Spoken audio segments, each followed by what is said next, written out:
One day, bring the G-Dragon to here.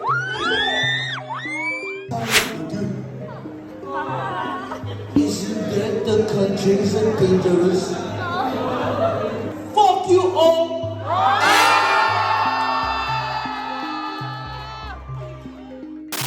승리 같은 경우에는 실은 그 당시 버닝썬 게이트가 터지면서 징역 1년 6월을 선고받고 출소를 하게 됐고, 여전히 해외 행사에 참여해서 빅뱅의 다른 그룹 멤버를 언급한다거나 이런 행동들을 하고 있습니다. 승리는 실은 이 버닝썬 사태를 돌아보면 나름 해외 투자자들한테 많은 투자를 받기 위해서 성매매를 말선한다거나 성접대를 한다거나 이런 것들이 포착이 됐었습니다. 이런 내용들을 본다면 여전히 본인의 이제 해외 인맥들을 활용해서 또다시 사업을 하려는 발판을 마련하려고 간 것이 아닌가 추측을 조심스럽게 해보고 있습니다. 초창기에 이제 제가 마약 사건을 할 때만 해도 주변에서 마약이 우리나라에 그렇게 많아? 이렇게 얘기를 했는데 2018년도, 19년도에 버닝썬 사태를 계기로 온 국민들이 마약의 심각성을 느낄 수 있었습니다. 정말 모든 범죄의 종합 세트처럼 버닝썬 게이트가 우리 기억에 남아있는데 지금은 과연 어떨까요? 그 마약 범죄, 마약을 사용한 성범죄 사라졌을까요?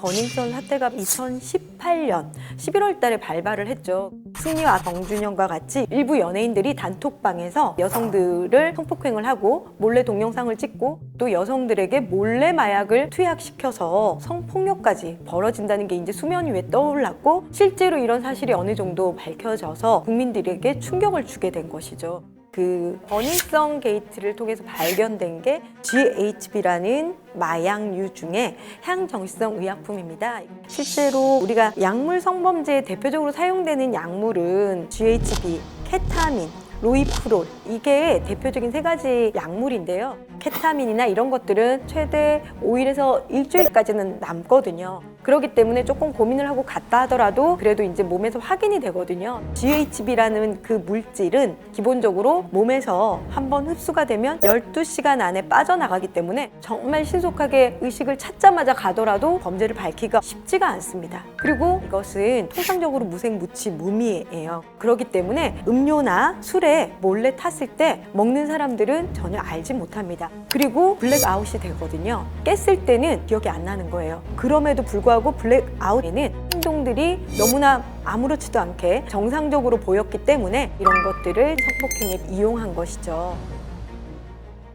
독일의 어떤 기자가 GHB를 투약을 했을 때 어떤 느낌이 들었는지에 대해서 직접 본인이 체험을 했잖아요.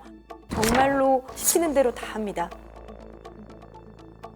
실제로 한 여성이 클럽 버닝썬에 가서 생일 파티를 하는 과정에서 태국 남성으로부터 어떤 술을 받아 마셨는데, 그러고는 순간 잠이 들고 깼는데 하나도 기억을 못해요.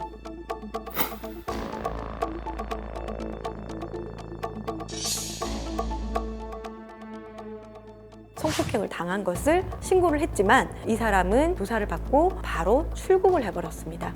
그래서 지금도 이 인터폴에 적색 수배가 돼 있지만 수사를 하기가 지금 쉽지 않은 상태고,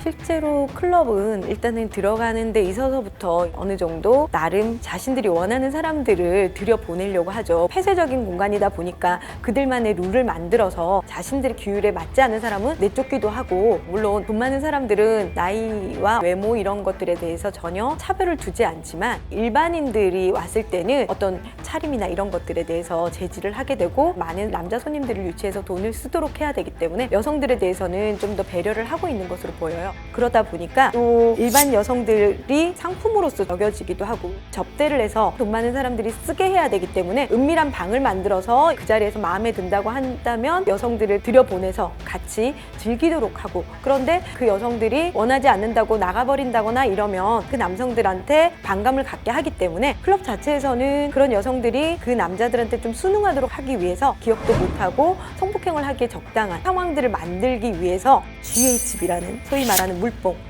이걸 암암리에 유통되는 것을 눈감았다라는 얘기도 있고요. 또는 MD들이 적극적으로 이런 것들을 자기가 관리하는 고객들한테 줘서 사용할 수 있게끔 했다라는 얘기들도 있어요. 실제로 에나라는 중국인 MD가 있었습니다. 처음에는 이 중국인 MD가 마약을 클럽에다가 조직적으로 공급했다라고 검거를 했는데 MD는 나는 그런 사실이 없고 그리고 나는 투약을 하기만 했다라고 인정이 돼서 조직적으로 유통되고 이런 부분들에 대해서는 누군가의 진술이 없으니까 실질적으로 확인을 할 수가 없었지만 아마 어떤 범죄든 마약을 하기 위해서는 누군가는 팔고 누군가는 사고 누군가는 투약하고 이런 절차들을 거쳐야 되기 때문에 전혀 몰랐다라고 하기에는 조금 우리로서는 믿기지 않는 얘기지만 수사기관에서는 어쨌든 명확한 증거들이 있어야 되기 때문에 개인적인 일탈로만 사건이 일단락됐던 것이죠.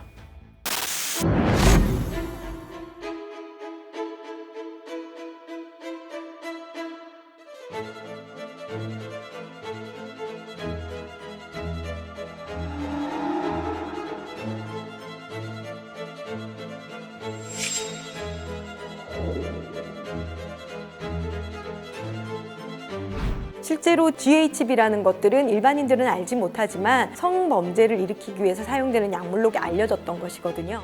그런데 수사기관에서도 그 약물의 특징을 알지 못하는 무혐의를 내렸던 사례들이 되게 많거든요. 여성들이 굉장히 힘든 상황들이 많아서 함부로 쉽게 고소도 못한다는 것들을 악용하기도 했던 것이죠. 더 중요한 것은 클럽이라는 데가 굉장히 술을 많이 먹고 늦게 가는 사람들도 많잖아요. 이게 술로 인해서 내가 지금 몸을 못 가누고 정신을 잃었던 것인지 약물로 인한 것인지를 분간하기가 좀 애매한 것들을 이용한 것이죠. 철저히 그 공간 안에서는 어차피 너네가 놀러와서 이렇게 발생된 문제니까 라고 하면서 여성들을 약간 비난의 대상으로 삼기도 했던 것이고 이게 복합적으로 이루어졌던 곳이 바로 클럽이라는 곳이죠.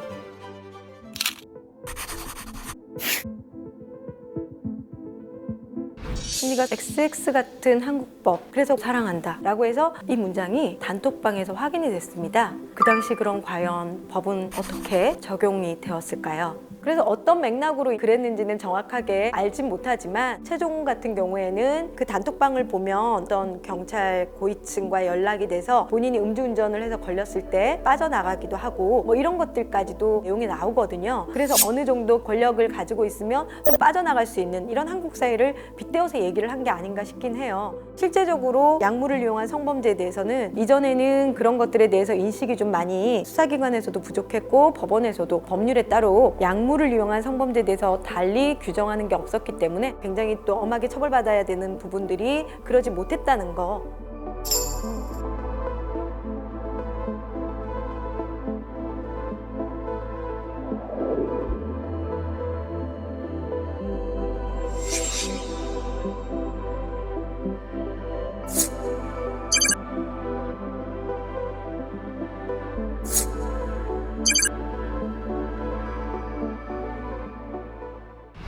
그냥 마약 투약, 중간간 이렇게 처벌을 했던 것이죠. 그러다가 클럽 버닝썬 사태를 계기로 경찰에서는 이제 그 성범죄에 대한 처리 지침을 따로 발표합니다. 그래서 강간은 폭행 협박으로 인해서 그 성범죄를 하는 건데 약물을 먹이는 행위 이런 자체를 폭행으로 봐서 그래서 지금은 약물을 먹여서 성관계를 맺고 이렇게 한다면 좀 더 신속하게 그 약물에 대해서 조사를 하게 하고 그리고 그게 밝혀지는 순간 강간으로 처벌을 해서 엄하게 대응을 하겠다라고까지 나왔지만 지금은 과연 어떨까요? 아직도 많이 변하고 있지 않습니다.